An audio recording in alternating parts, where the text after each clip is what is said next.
अस्सलाम वालेकुम दोस्तों, मैं ਤੁਹਾਡਾ ਭਰਾ ਮੀਆਂ ਮੁਹੰਮਦ ਅਫਜ਼ਲ ਬੱਟੂ ਤੇ ਤੁਸੀਂ ਵੇਖਦੇ ਪਿਓ ਡਿਜੀਟਲ ਕਿਸਾਨ ਪਾਕਿਸਤਾਨ ਤੇ ਕਿਸਾਨ ਵੀਰ ਭਰਾਓ। ਇਸ ਵੇਲੇ ਆਪਾਂ ਦਰਿਆ ਸਤਲੁਜ ਹੈਡ ਸੁਲੇਮਾਨ ਕੀ ਵਰਕਸ ਤੇ ਦਰਿਆ ਸਤਲੁਜ ਦੇ ਕੰਢੇ ਤੇ ਮੌਜੂਦ ਹਾਂ ਤੇ ਹੁਣ ਮੈਂ ਆਪਣੇ ਵੀਰ ਭਰਾਵਾਂ ਨੂੰ ਦੱਸਦਾ ਜਾਵਾਂ ਜਿਸ ਤੇ ਕਿ ਤੁਸੀਂ ਖਬਰਾਂ ਵਿੱਚ ਸੁਣਿਆ ਹੋਵੇਗਾ ਵੀ ਖਬਰਾਂ 'ਚ ਤੁਸੀਂ ਸੁਣਦੇ ਹੋ ਵੀ ਦਰਮਿਆਨੇ ਦਰਜੇ ਦਾ ਸੈਲਾਬ ਹੈ, ਹਾਈ ਦਰਜੇ ਦਾ ਸੈਲਾਬ ਹੈ ਜਾਂ ਲੋ ਦਰਜੇ ਦਾ ਨਿਚਲੇ ਦਰਜੇ ਦਾ ਸੈਲਾਬ ਹੈ। ਤੇ ਇਹ ਦਰਜਾਬੰਦੀਆਂ ਕਦੋਂ ਹੋਈਆਂ? ਇਹ ਹੋਈਆਂ ਨੇ ਜਨਾਬ 1988 ਦੇ ਸੈਲਾਬ ਤੋਂ ਬਾਅਦ 1999 ਵਿੱਚ। ਤੇ ਉਹ ਦਰਜਾਬੰਦੀਆਂ ਇਹ ਹੈਗੀਆਂ ਨੇ ਦੋਸਤੋ ਜਿਹੜੀਆਂ ਮਹਿਕਮੇ ਨਾਰ ਨੇ ਲਿਮਟ ਬਣਾਈਆਂ ਹੈਗੀਆਂ ਨੇ। ਉਹ ਪਹਿਲੇ ਨੰਬਰ ਤੇ ਤੁਹਾਨੂੰ ਦੱਸਦਾ ਚੱਲਾਂ, ਉਹ ਮੈਂ ਲਿਖੀਆਂ ਹੋਈਆਂ ਨੇ ਤਾਂ ਕਿ ਕੁਝ ਅਦਾਦੋ ਸ਼ੁਮਾਰ ਗਲਤ ਨਾ ਹੋ ਜਾਵਣ। ਤੇ ਦੋਸਤੋ 50,000 ਕਿਊਸਕ ਜਿਹੜਾ ਪਾਣੀ ਹੈ ਉਸ ਤੋਂ ਲੈ ਕੇ 80,000 ਕਿਊਸਕ ਤੱਕ ਅਗਰ ਫਲੱਡ ਆਉਂਦਾ ਹੈ ਇਸ ਦਰਿਆ ਵਿੱਚ ਆਉਂਦਾ ਜਾਂ ਕਿਸੇ ਵੀ ਪਾਕਿਸਤਾਨ ਦੇ ਦਰਿਆ ਵਿੱਚ ਆਉਂਦਾ ਹੈ ਉਹਨੂੰ ਲੋ ਫਲੱਡ ਆਖਿਆ ਜਾਂਦਾ ਹੈ। ਨਿਚਲੇ ਦਰਜੇ ਦਾ ਸੈਲਾਬ ਅਗਰ ਪਾਣੀ ਵੱਧ ਜਾਂਦਾ ਹੈ ਤੇ ਪਾਣੀ ਦੀ ਲਿਮਟ ਹੋ ਜਾਂਦੀ ਹੈ 80,000 ਕਿਊਸਕ ਤੋਂ ਲੈ ਕੇ 1,20,000 ਕਿਊਸਕ ਤੇ ਉਹ ਹੋ ਜਾਂਦਾ ਜੇ ਮੀਡੀਅਮ ਫਲੱਡ, ਦਰਮਿਆਨੇ ਦਰਜੇ ਦਾ ਫਲੱਡ ਹੋ ਜਾਂਦਾ ਹੈ ਉਹਨੂੰ ਆਖਦੇ ਨੇ। ਉਸ ਤੋਂ ਬਾਅਦ ਅਗਰ ਪਾਣੀ ਮਜ਼ੀਦ ਵੱਧ ਜਾਂਦਾ ਹੈ, ਫਲੱਡ 'ਚ ਇਜ਼ਾਫਾ ਹੋ ਜਾਂਦਾ ਹੈ, ਫਿਰ ਹੋ ਜਾਂਦਾ 1,20,000 ਕਿਊਸਕ ਤੋਂ ਲੈ ਕੇ 1,75,000 ਕਿਊਸਕ।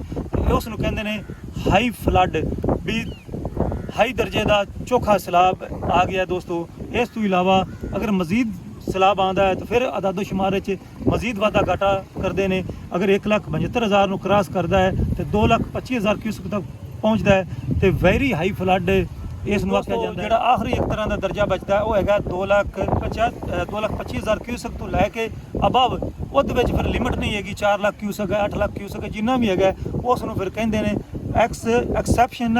ਐਕਸੈਪਸ਼ਨਲੀ ਹਾਈ ਫਲੱਡ, ਮਤਲਬ ਬਹੁਤ ਹੀ ਜ਼ਿਆਦਾ ਵੱਡਾ ਫਲੱਡ। ਇਹ ਹੈਗੀਆਂ ਜੇ ਦਰਜਾਬੰਦੀਆਂ ਜਿਵੇਂ 88 ਦਾ ਹੈਗਾ, ਜਿਵੇਂ 88 ਦਾ ਆਇਆ ਸੀ।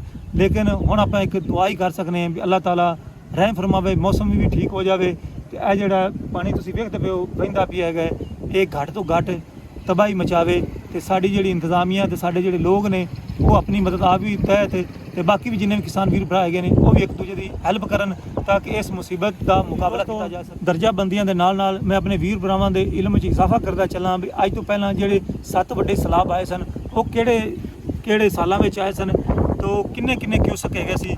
ਤੇ ਸਭ ਤੋਂ ਵੱਡਾ ਸੈਲਾਬ ਆਇਆ ਸੀ 1955 ਦੇ ਵਿੱਚ, ਜਿਹੜਾ ਪਾਣੀ ਦੀ ਮਿਕਦਾਰ ਹੈਗੀ ਸੀ 4,22,000 ਕਿਊਸਕ ਹੈਗੀ ਸੀ। ਉਸ ਤੋਂ ਬਾਅਦ 1988 ਦੇ ਵਿੱਚ ਆਇਆ, ਉਹ ਆਇਆ ਸੀ 4 ਲੱਖ ਕਿਊਸਕ ਦਾ ਪਾਣੀ ਦਾ ਰੇਲਾ, ਬਹੁਤ ਵੱਡਾ ਸੈਲਾਬ। ਉਸ ਤੋਂ ਬਾਅਦ 1947 ਦੇ ਵਿੱਚ ਸੈਲਾਬ ਆਇਆ 3,60,000 ਕਿਊਸਕ। ਉਸ ਤੋਂ ਬਾਅਦ 1950 ਦੇ ਵਿੱਚ ਆਇਆ 3,32,000 ਕਿਊਸਕ। 1942 ਦੇ ਵਿੱਚ ਆਇਆ 3,25,000 ਕਿਊਸਕ। 1943 ਦੇ ਵਿੱਚ ਆਇਆ 3,09,000 ਕਿਊਸਕ ਤੇ 1995 ਦੇ ਵਿੱਚ 3 ਲੱਖ ਤੇ 2,000। ਜਿਹੜੀ ਬੜੀ ਇੰਪੋਰਟੈਂਟ ਗੱਲ ਤੁਹਾਡੇ ਨਾਲ ਸ਼ੇਅਰ ਕਰਨਾ ਚਾਹਨਾ, ਹਾਂਜੀ, ਉਹ ਬੜੀ ਅਹਿਮ ਚੀਜ਼ ਹੈ ਕਿ ਮੈਂ ਸਾਰੀ ਇਨਫੋਰਮੇਸ਼ਨ ਜਿਹੜੀ ਇਕੱਠੀ ਕੀਤੀ ਹੈ ਉਹ ਹੈਗੀ ਕਿ ਜਿਹੜਾ ਟਾਈਮ ਕਿੰਨਾ ਲੱਗਦਾ ਹੈ ਸਤਲੁਜ ਪਾਣੀ ਆਉਣ ਦਾ ਪਿੱਛੋਂ ਅਗਰ ਇੰਡੀਆ ਜਾਂਦਾ। ਅੱਛਾ, ਇਹ ਰੋਪਰ ਹੈ ਮੇਰੇ ਖਿਆਲ, ਰੋਪਰ ਤੋਂ ਅਗਰ ਹਰੀਕੇ ਸਿਰਾ ਪਾਣੀ ਛੱਡਦੇ ਨੇ ਉੱਥੋਂ ਤੇ ਉਹ 128 ਕਿਲੋਮੀਟਰ ਦਾ ਫਾਸਲਾ ਬਣਦਾ ਤੇ 48 ਘੰਟੇ 'ਚ ਉੱਥੇ ਪਹੁੰਚਦਾ ਹਰੀਕੇ ਦੇ।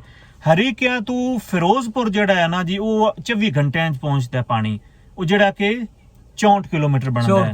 ਅੱਛਾ, ਫਿਰੋਜ਼ਪੁਰ ਤੋਂ ਸੁਲੇਮਾਨ ਕੀ 127 ਕਿਲੋਮੀਟਰ ਬਣਦਾ ਤੇ 48 ਘੰਟੇ ਪਾਣੀ ਪਹੁੰਚਦਾ ਹੈ।